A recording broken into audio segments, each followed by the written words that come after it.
La rueda de la historia conduce a la reunificación completa de China y al resurgimiento de la nación china.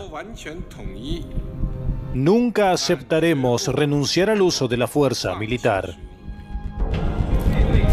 No se debe subestimar la fuerza de la democracia de Taiwán y su ambición por la democracia.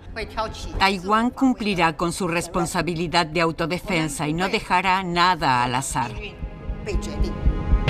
La resolución de la cuestión de Taiwán y la reunificación completa de China son las tareas históricas del Partido Comunista y el empeño común de todo el pueblo chino.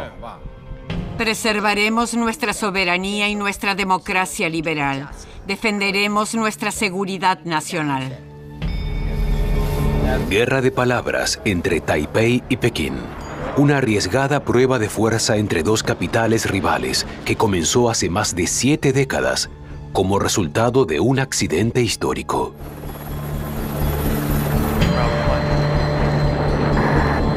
En 1949, el general Chiang Kai-shek y su ejército se fueron de la China continental, huyendo de los comunistas de Mao Zedong. Llamaron a la isla de Taiwán la República de China. Desde aquí, su intención era recuperar el poder en el continente, pero la historia tendría otro final. 70 años después, Taiwán ha madurado hasta convertirse en una democracia modelo, y Pekín tiene por objetivo reconquistar la nación independiente. Sin embargo, los 24 millones de taiwaneses insisten en su soberanía y se alejan cada vez más del continente. Si el conflicto se recrudece, podría tener consecuencias para todo el mundo.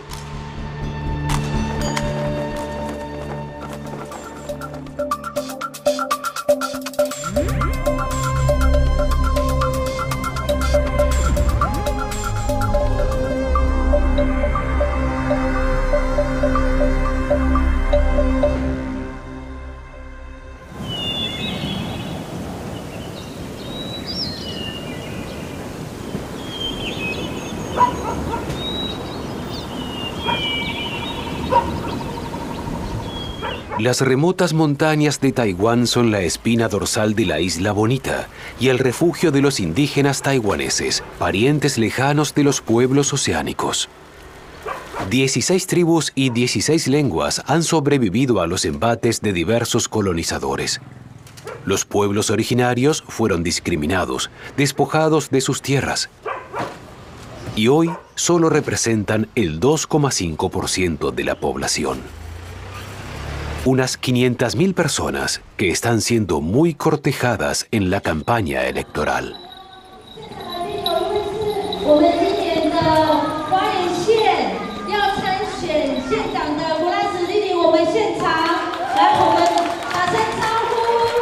Estos ancianos esperan a una de las personalidades indígenas más famosas de Taiwán. Hola, ¿están bien? Soy una Amis.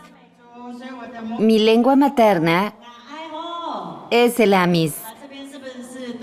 Hay muchos Drugu aquí, ¿no? Colas Yotaka, de 38 años, fue durante mucho tiempo portavoz de la presidenta. Después se postuló como gobernadora de Hualien, su condado natal en el este de la isla. Hoy pueden verme sin mascarilla, tal y como soy. Tampoco llevo maquillaje. Espero no decepcionarlos. Muchas gracias y les deseo a todos un buen evento. Esta mañana, la candidata inicia un concurso de canto. Hagan lo que quieran. Los mayores también pueden bailar conmigo. Levanten las manos. Bailemos juntos. Voy a cantar Ámame con todo tu corazón, de Feng Fei Fei.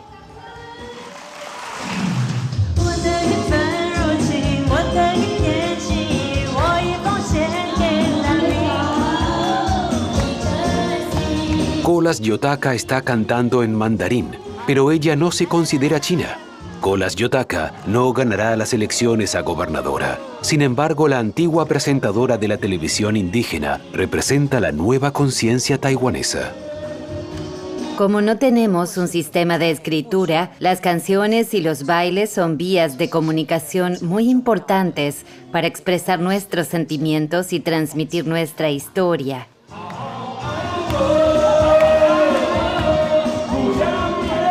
Mucha gente en el extranjero ni siquiera sabe que hay pueblos indígenas en Taiwán. Piensan que los taiwaneses son todos chinos. Es una idea equivocada. Yo vengo de uno de los 16 pueblos indígenas.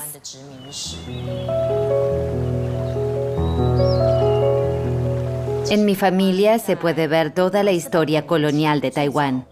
Hace más de 400 años solo vivían aquí los indígenas. Luego vinieron los españoles y después los holandeses. Luego los manchúes de la dinastía Qing. De 1895 en adelante llegaron los japoneses, que derrotaron a los manchúes y gobernaron Taiwán.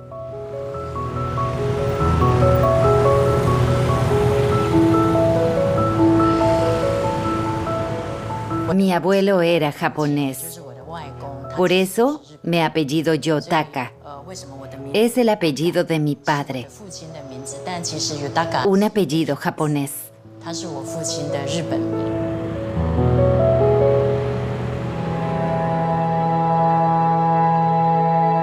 La conquista japonesa comenzó en 1895, cuando Taiwán aún se llamaba Isla Formosa, la Isla Bonita, en portugués.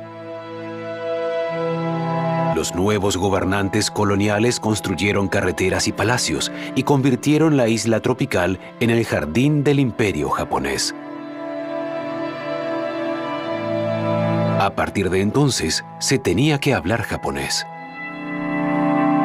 Estas imágenes únicas de archivo datan de la década de 1930. Los habitantes indígenas podían mantener algunas de sus costumbres, siempre y cuando se inclinaran ante el emperador japonés.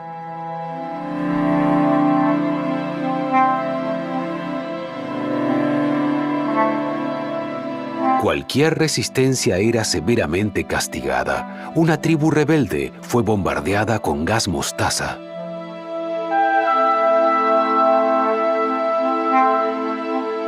Tras la capitulación de Japón en 1945, Taiwán pasó a China, que envió inmediatamente sus tropas a la isla. El mandarín pasó a ser la lengua oficial y se prohibieron los nombres japoneses.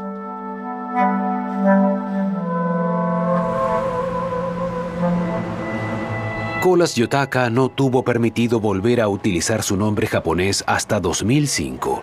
En las elecciones municipales de 2022 fue candidata del Partido Democrático Progresista, cuyo líder fue el primer jefe de gobierno taiwanés en disculparse oficialmente con los habitantes indígenas y reconocer su contribución a la identidad de Taiwán. Los taiwaneses hemos creado una nueva identidad a partir de estos 400 años, de esta historia, con su propia mezcla de culturas, religiones y lenguas. De esos 400 años también han surgido nuestra propia forma de vida y nuestra propia cocina. Colas Yotaka encarna esta nueva identidad taiwanesa, abierta, integradora, democrática. Una provocación para Pekín y una ruptura con la imagen tradicional de Taiwán impuesta por el general Chiang Kai-shek. Su salón conmemorativo se encuentra en el corazón de la capital, Taipei.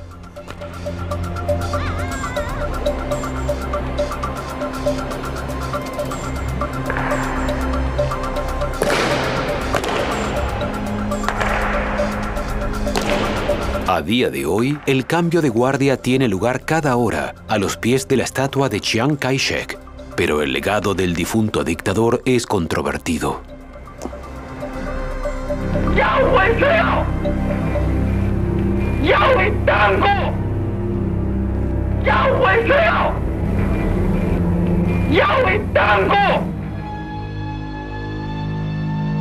Chiang Kai-shek nació al sur de Shanghái, a finales del siglo XIX y era primer ministro de la República de China, proclamada en el continente en 1912, cuando Japón la invadió en la década de 1930. Él lideró la resistencia armada. Chiang Kai-shek representaba a su país junto a los aliados estadounidense y británico Roosevelt y Churchill. Tras la derrota de Japón en 1945, fue elegido presidente de la República de China.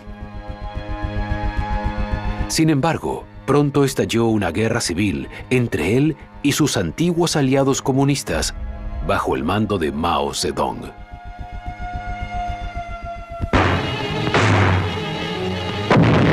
Though Chinese is still fighting Chinese, the communist victories which began in Manchuria have now spread their control over a vast area south to the Yangtze River. Their dominance in North China is rendered complete with the fall of Beiping.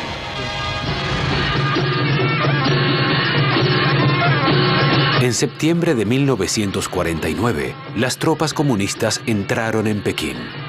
Mao Zedong venció.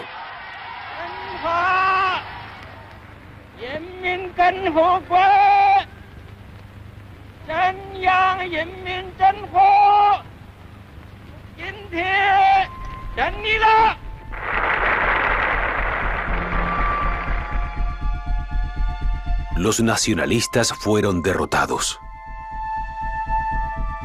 Los extranjeros abandonaron el país y con ellos Chiang Kai-shek, con gran parte de los tesoros de la ciudad prohibida en su equipaje.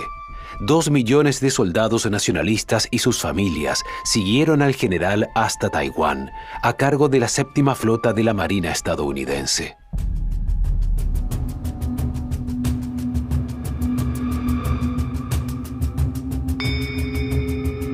Taipei se convirtió en la nueva capital de la República de China y en la sede del único gobierno chino reconocido por la comunidad internacional en ese momento. A partir de entonces había 2 Chinas. Con el apoyo financiero de Estados Unidos, Chiang Kai-shek llevó a cabo una reforma agraria. Las cosechas aumentaron y la economía floreció.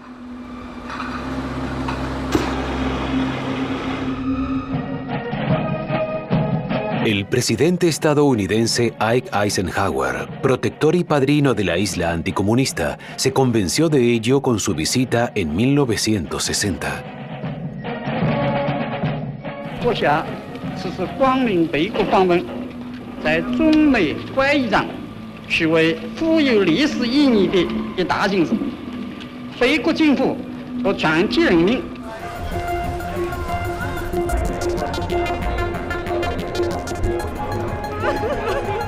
Chiang Kai-shek murió en 1975, un año antes que Mao. No reconquistó Pekín, pero económicamente Taiwán fue el claro vencedor, ya que la prosperidad en la década de 1970 era 5 veces superior a la de la República Popular China. Y esta ventaja aumentaría aún más en los años siguientes, bajo el mandato de Chiang Ching-kuo. El hijo del dictador invirtió mucho en infraestructuras, atrayendo a empresas occidentales al país. Fueron los comienzos del famoso Hecho en Taiwán.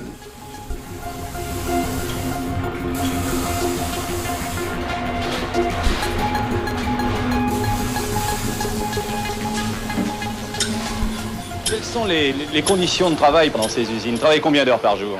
Normalement 10 à 12 heures par jour et 7 jours par semaine. Ils n'ont pas de jour de repos?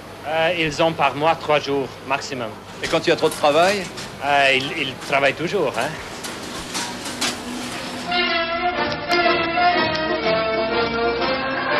Los partidos de la oposición estaban prohibidos y las cárceles estaban llenas, como muestra este reportaje de la televisión suiza de 1967.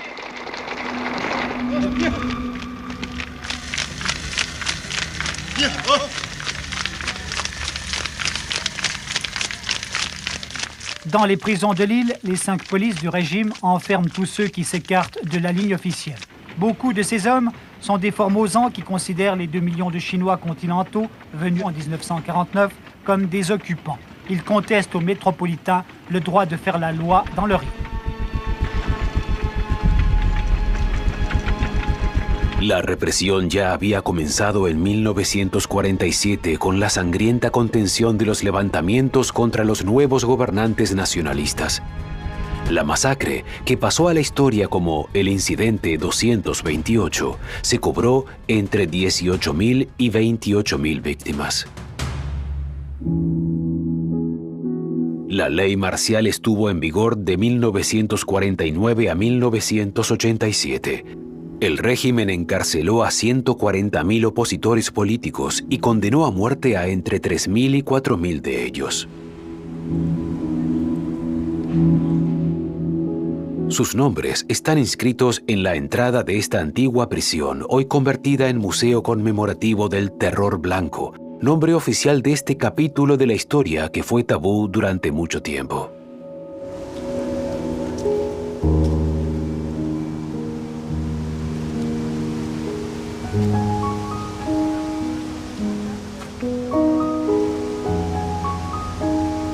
El cine taiwanés aborda el terror blanco desde finales de la década de 1980, pero ahora empieza a prestar atención también a las innumerables mujeres encarceladas por el régimen.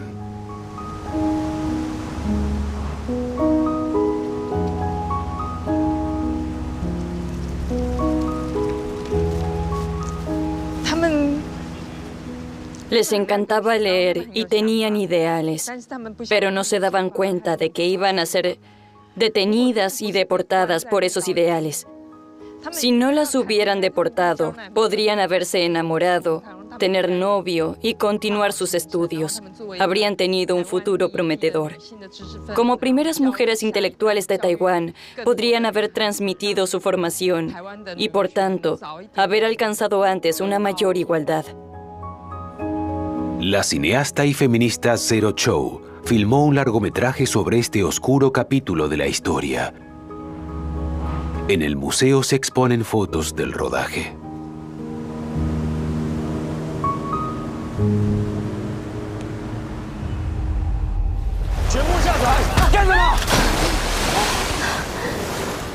Su película cuenta la historia de 3 mujeres que fueron detenidas y secuestradas durante la década de 1950 en Green Island, en el Pacífico.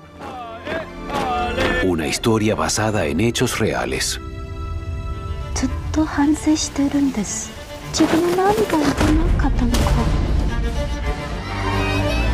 Para Untold Her Story, visualicé muchísimo material histórico. Leí libros de historia. Y por supuesto, también vi muchas fotos.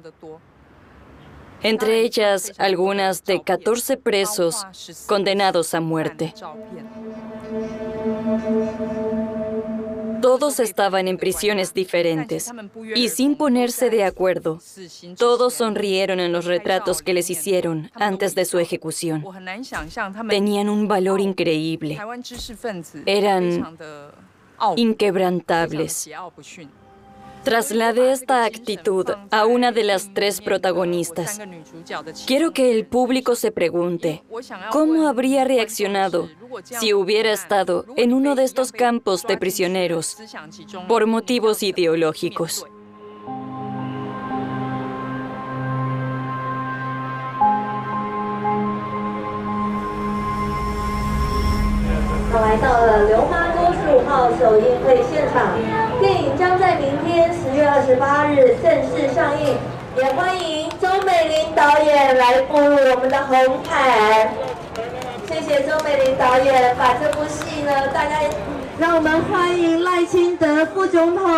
En el preestreno está presente, junto a varias víctimas del terror blanco, el vicepresidente de Taiwán. El número 2 del Estado, miembro del Partido Demócrata Progresista, quiere mostrar su apoyo al productor de la película, antiguo político e hijo de una víctima.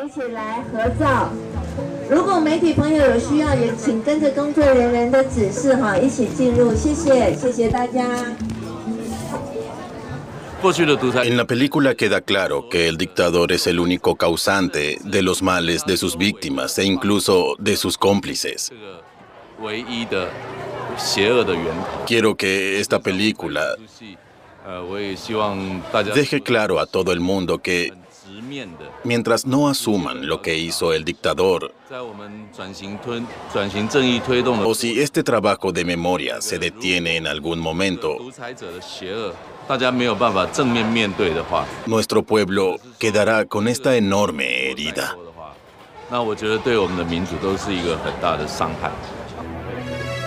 El debate sobre el legado de Chiang Kai-shek no ha cesado desde el final de la dictadura.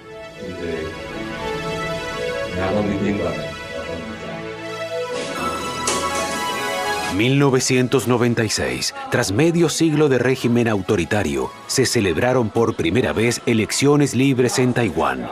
Fue el hijo del déspota quien impulsó esta transición democrática. Es un momento histórico.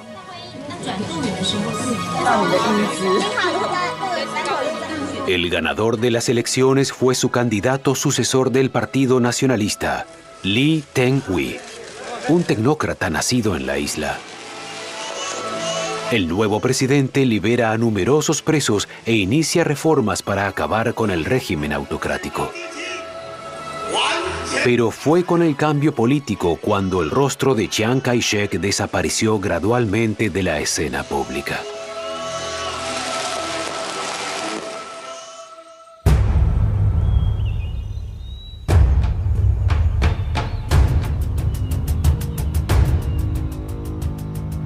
En la década del 2000, la mayoría de las estatuas del dictador se trasladaron a este parque. Sin embargo, su imagen sigue presente en algunos billetes y monedas, y es probable que siga siendo así.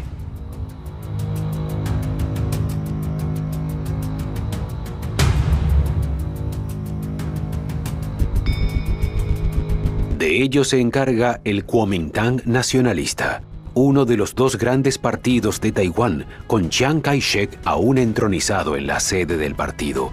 El Kuomintang fue el único movimiento político autorizado durante la dictadura y sigue fiel a su antiguo mentor. Un comité ha declarado que Chiang Kai-shek debe desaparecer completamente de la esfera pública en Taiwán. ¿Cuál es la postura oficial del Kuomintang al respecto? Ya se ha hecho mucho. Ya han retirado muchas estatuas de Chiang Kai-shek, pero el Kuomintang considera que los logros de Chiang Kai-shek, sobre todo al principio, no deben olvidarse debido a unos pocos capítulos de la historia. También se han cambiado los libros de texto. Ya no se enseña la historia de China, del Kuomintang o de la República de China. No creo que eso sea bueno, porque tendrá una gran influencia en las próximas generaciones. Desde hace algún tiempo, el Kuomintang se ha convertido en defensor de la identidad china de Taiwán y se muestra conciliador con Pekín, el antiguo archienemigo comunista. En 2015, el entonces presidente y número uno del Kuomintang, Ma Ying-jeou, estrechó la mano del presidente Xi Jinping. El histórico encuentro en Singapur causó polémicas, incluso dentro del partido. Mientras los jóvenes militantes del Kuomintang se consideran taiwaneses, la vieja guardia desea una rápida unificación con la República Popular China. Mucha gente ve la palabra China de forma negativa, pero yo la veo como algo positivo, porque China no solo significa Partido Comunista o República Popular. China representa 5.000 años de historia, también con Taiwán, y ahora estamos realmente en un estado de separación. No creo que mi punto de vista sea mayoritario en Taiwán, pero el 40% debe de pensar como yo.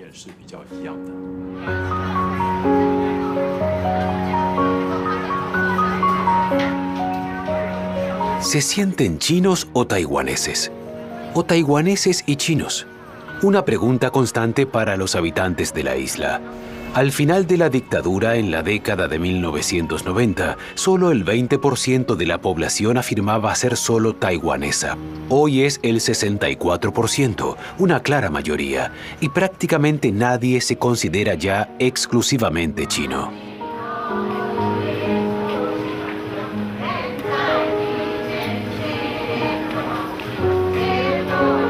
Y sin embargo, la interdependencia de ambas economías es más fuerte que nunca. Cientos de miles de taiwaneses trabajan en el continente y el 40% de las exportaciones de Taiwán se dirigen a la República Popular. Pero incluso el mundo empresarial se aleja poco a poco de Pekín. Me llamo Robert Zhao y soy un pionero del desarrollado de semiconductores en Taiwán.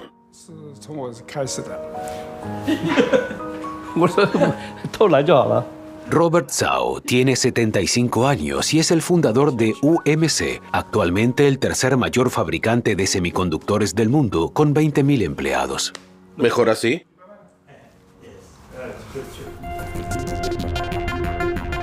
En 1976, Robert Zhao fue uno de los brillantes ingenieros que el gobierno taiwanés envió a Estados Unidos para aprender esta tecnología del futuro, que ahora se utiliza en innumerables objetos cotidianos, autos, computadoras, smartphones.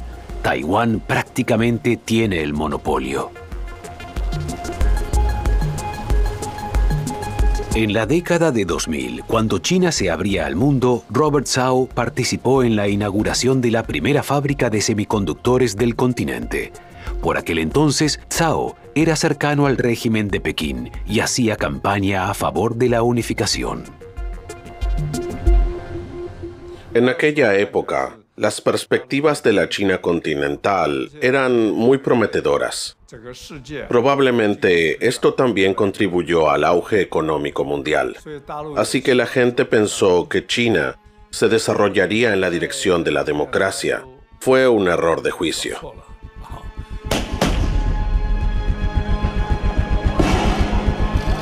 Su cambio de opinión se produjo tras las protestas en Hong Kong en 2019.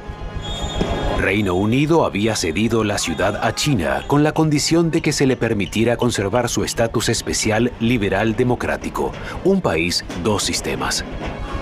Sin embargo, en la primavera de 2019, Pekín anunció reformas que suponían el fin del estatus especial. Robert Zhao vivía en Hong Kong en ese momento.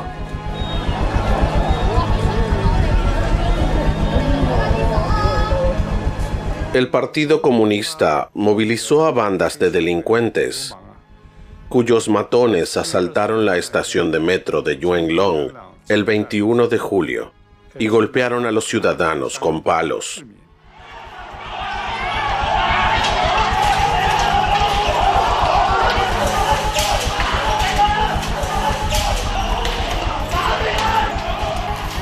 Querían intimidarlos para que dejaran de manifestarse. Como consecuencia, perdí completamente la fe en el Partido Comunista. El multimillonario está convencido de que, en caso de unificación, Taiwán correrá la misma suerte que Hong Kong, así que regresa a su isla natal para prepararse para la guerra, la cual considera que es inevitable, y anuncia que donará 100 millones de euros para la defensa de Taiwán.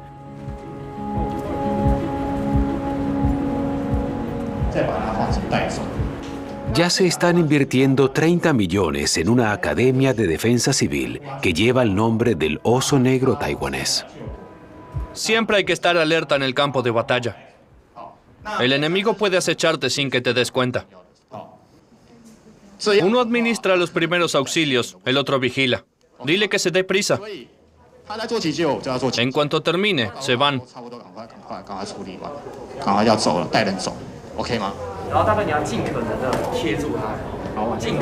Esta tarde un bombero muestra cómo curar heridas de guerra, aplicar un torniquete, administrar primeros auxilios o proceder contra las noticias falsas en Internet. El curso de formación dura 2 días y las plazas siempre se llenan desde su lanzamiento en 2021. Cuando terminen, gritan y levantan la mano. Bien, todos fueron rápidos. 30 segundos, óptimo. En Taiwán, el servicio militar está restringido a los hombres y solo dura 4 meses. A partir de 2024 serán 12 meses, pero casi nadie se siente preparado para una emergencia y la invasión rusa de Ucrania alimenta los temores. Nos esperábamos lo peor y no se puede entrar en una situación desconocida sin tener ni idea. Espero aprender algo aquí de lo cual otros también puedan beneficiarse. Nací en los años 50. Pasamos por una época difícil y Taiwán no puede volver a pasar por eso. Es obvio que nuestro vecino quiere convertirnos en sus esclavos. Eso es inaceptable.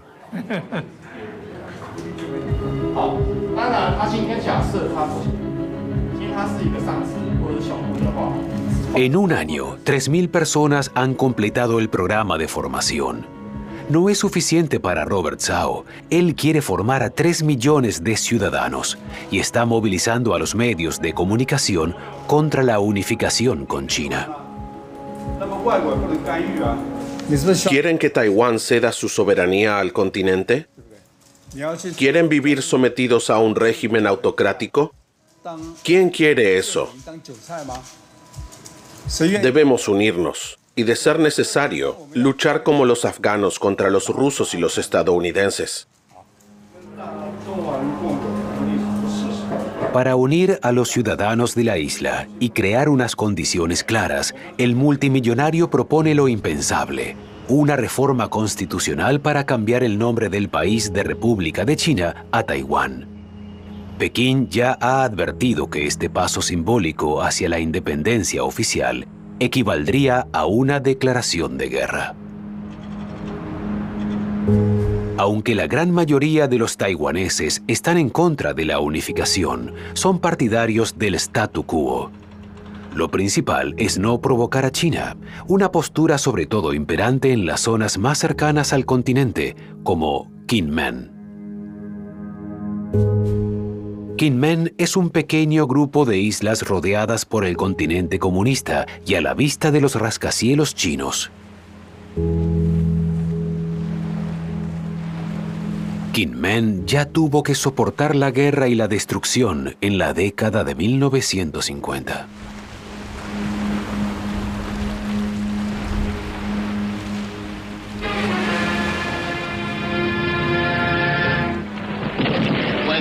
Extrême dans les relations internationales, Quemoy vit isolé derrière un rideau d'obus que déversent les batteries côtières de la Chine communiste. L'hôpital militaire abrite beaucoup de blessés qui n'avaient pas d'uniforme. Les rues et les maisons de l'île portent la marque de la guerre.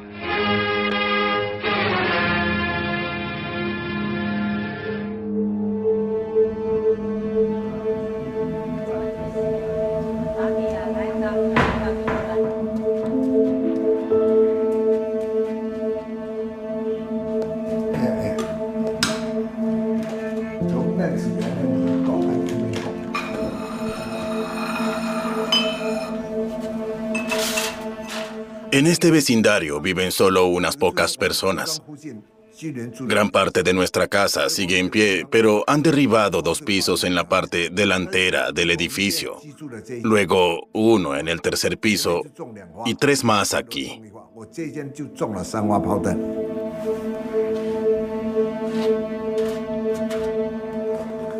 Una bala me destrozó el brazo.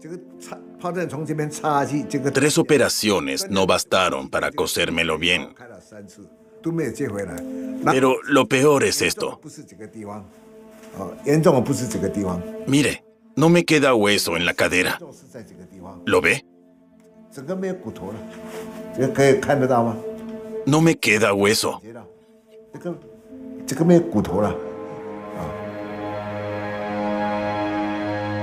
El oficial de carrera Lin Ma-teng nació en Kinmen y vivió aquí la Guerra Fría.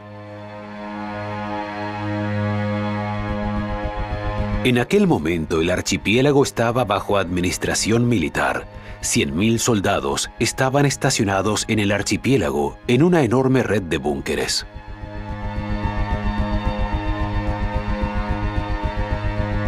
Los proyectiles llovían de todos lados, todos los días, hasta la década de 1970. Kinmen era la avanzadilla de Taiwán.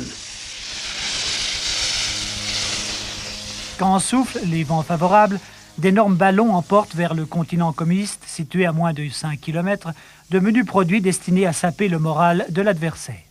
Il doit ainsi tomber du ciel sur la côte communiste plus de paquets de biscuits, de tubes de pâte dentifrice, de sous-vêtements féminins enveloppés dans le portrait de Chiang Kai-shek qu'il n'est tombé de manne sur la tête des Hébreux.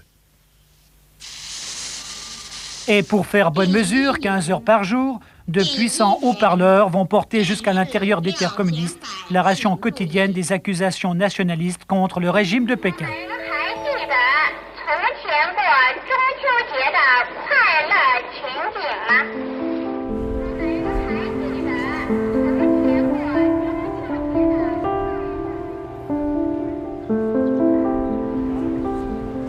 En 1994 la mayoría de los soldados se retiraron de la isla y pronto llegaron millones de turistas de la China continental. Hoy Pekín abastece de agua al archipiélago e incluso ha propuesto construir un puente. Los habitantes de Kinmen lo acogen con satisfacción, sobre todo los veteranos de guerra. Nos gritaban todo el día y nosotros les gritábamos a ellos. Nos enseñaron a odiarlos. Ahora tenemos muchos amigos y parientes allí. Vienen a visitarnos a menudo en ferry. Y cuando yo estuve de viaje, también pasé por tierra firme.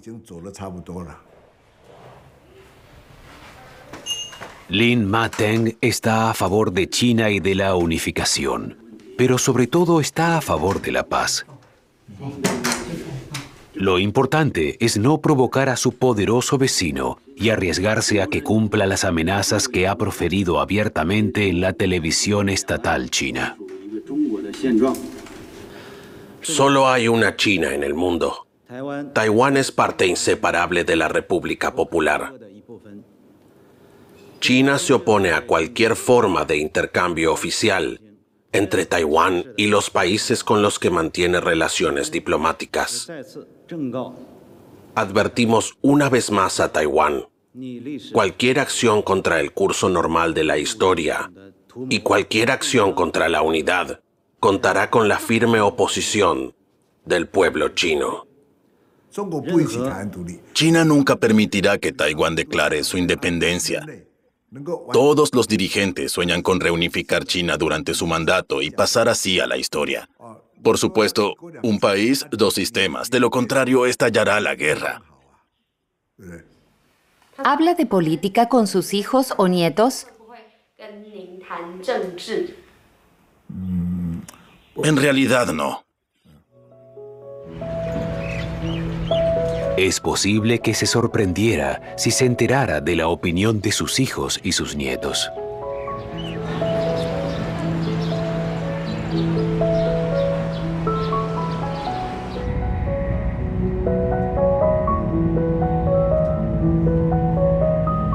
El 83% de los taiwaneses de entre 18 y 29 años se sienten exclusivamente taiwaneses. La generación millennial nació tras el levantamiento de la ley marcial y está más orientada hacia Japón, Nueva Zelanda o Europa que hacia China.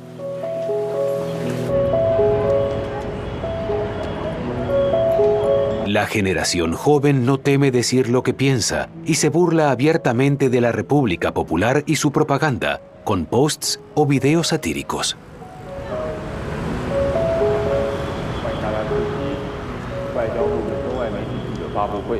Bienvenidos a la rueda de prensa del Ministerio de Asuntos Exteriores. Honorables representantes de la prensa china y extranjera. Esta parodia de una rueda de prensa es engañosamente similar a la original, salvo por un detalle. Winnie Pooh, el avatar satírico del presidente chino Xi Jinping, está estampado en las banderas rojas. No tengo nada que decir a esta pregunta simplona. Siguiente pregunta. El video fue producido en este estudio de Taipei por esta joven.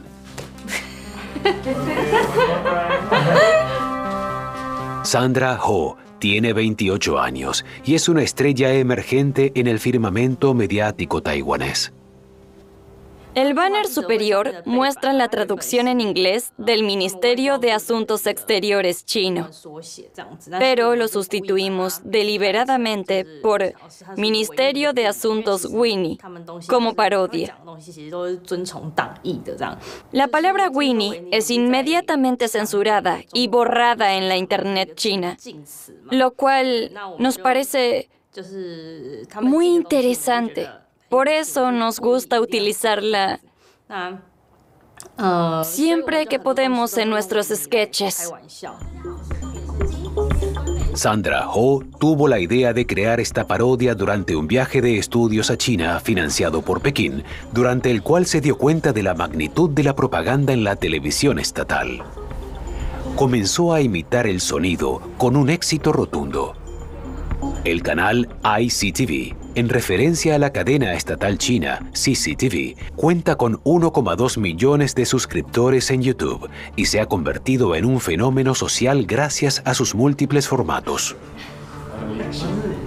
Tras el estallido de la guerra en Ucrania, todo el mundo se ha dado cuenta de que las guerras en su forma convencional son posibles y que las preocupaciones están justificadas. Sin embargo, no sabemos cuánto durará esta amenaza, si estallará la guerra, ni cuándo. Pero debemos seguir viviendo nuestras vidas. Nuestro programa ayuda a la gente a canalizar sus emociones. Nuestra nación se llama oficialmente República de China, pero como internacionalmente se nos conoce como Taiwán, ambos nombres aparecen en nuestro pasaporte. La confusa situación y la caótica historia de Taiwán son otra fuente de inspiración. El programa más popular de la cadena se centra en la dictadura de Chiang Kai-shek. Hola, queridos telespectadores. Buen día. Este es nuestro programa por el Día Nacional. Estamos transmitiendo hoy desde Taoyuan, desde la tumba de nuestro difunto presidente Chiang Kai-shek. En este año de pandemia y guerra, afortunadamente nos acompaña el espíritu de nuestro expresidente. Lo que sigue es un canto de alabanza a nuestra patria y a la China libre. Rogamos a todos los espectadores que se pongan firmes frente a las pantallas.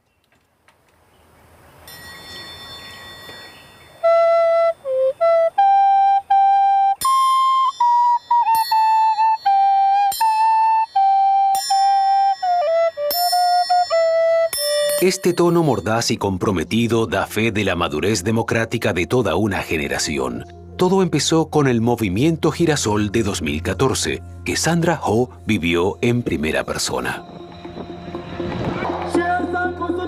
En aquel momento, cientos de estudiantes ocuparon el Parlamento taiwanés en protesta contra un proyecto de acuerdo de libre comercio entre el gobierno taiwanés dirigido por el Kuomintang y la República Popular China. Un primer paso hacia la unificación. Simbólicamente, los jóvenes tomaron el poder. Fue un punto de inflexión. Lo más importante de este movimiento es que todo el mundo ha comprendido lo importante que es hablar de política e involucrarse. Algunos han empezado a abogar por la participación política de los jóvenes, pues es la única forma de que se escucha a nuestra generación.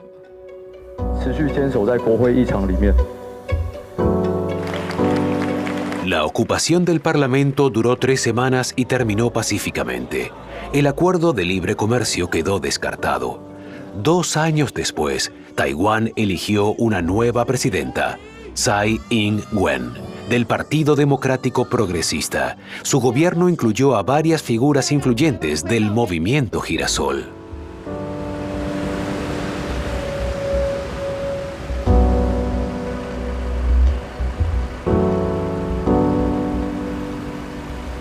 Por ejemplo, la ministra de Asuntos Digitales Audrey Tang, de 41 años, hacker autodidacta, transgénero y encarnación de la innovadora democracia taiwanesa.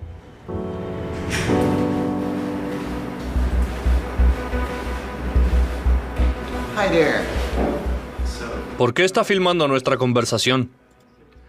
Creemos en la apertura y la transparencia hacia nuestros ciudadanos. Por eso aplicamos el mismo principio con todos los periodistas y visitantes.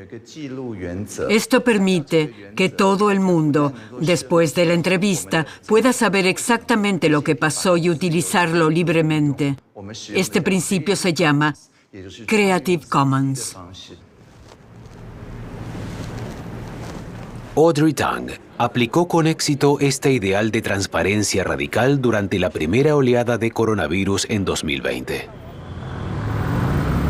En vez de proclamar un confinamiento, las autoridades taiwanesas se centran en la inteligencia artificial y el intercambio de información. Audrey Tang coordina una iniciativa hacker para cartografiar en tiempo real las reservas de mascarillas del país. El resultado fue una de las tasas de mortalidad por COVID más bajas del mundo, mejor que en la República Popular China con sus métodos autoritarios. En Internet, el rostro de la ministra y sus innumerables memes se han convertido en la mejor publicidad del país.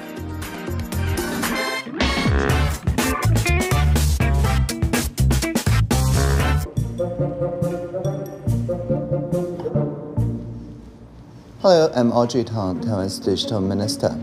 Really happy to share with friends around the world about our digital democracy. Anyone can raise a citizens' initiative. Con este video, la ministra presentó una página web en la que incluso los taiwaneses más jóvenes pueden participar en la redacción de leyes y proponer iniciativas. Se estima que la mitad de la población ya ha visitado el sitio web. They could already propose, for example, that we ban plastic straws from our bubble tea takeouts, and that's the spirit of Taiwanese digital democracy.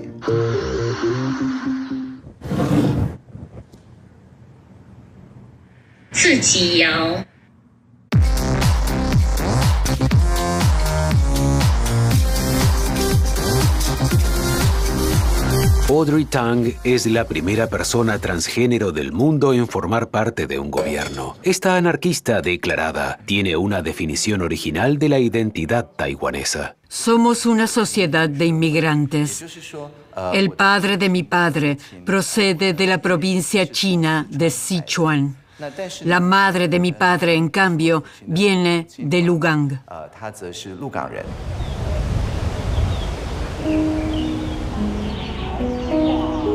Por lo tanto, en Taiwán hay distintos legados e idiomas. Tenemos 20 lenguas nacionales. ¿Cómo armonizar esta diversidad? Justamente, eso es una parte importante de nuestra identidad.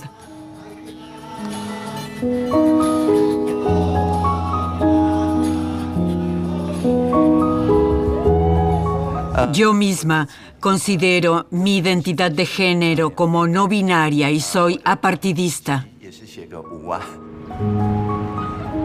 Así es como se fusionan diferentes culturas, generaciones y géneros. En mi opinión, es precisamente este tipo de identidad lo que permite encontrar un consenso en los conflictos. Taiwán experimenta cada día 3 pequeños temblores de tierra perceptibles. Como resultado, la montaña de Jade, nuestra montaña más alta, crece hasta 3 centímetros cada día. Solo con esta resiliencia podemos extraer valores comunes de los conflictos. Esa es nuestra verdadera identidad.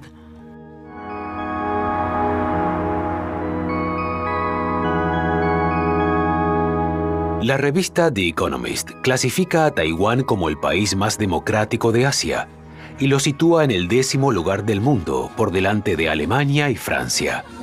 La isla es un modelo a seguir y un refugio.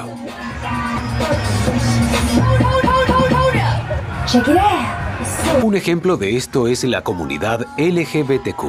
Aquí tienen permitido bailar y amar sin preocupaciones. En 2019, Taiwán se convirtió en el primer país asiático en legalizar el matrimonio entre personas del mismo sexo. La Marcha del Orgullo en Taipei es especialmente popular. En 2022 asistieron 120.000 personas. En solo 35 años desde que se levantó la ley marcial, Taiwán ha recorrido un impresionante camino y sirve de inspiración a artistas como la directora Zero Chou, quien a pesar de la lluvia acudió a la Marcha del Orgullo con su pareja. Este ambiente cultural me enorgullece. Estoy muy agradecida de que Taiwán haya dejado atrás la política del hombre fuerte. Un gran país no necesita el culto al hombre fuerte, sino una sociedad civil. Eso es una sociedad madura.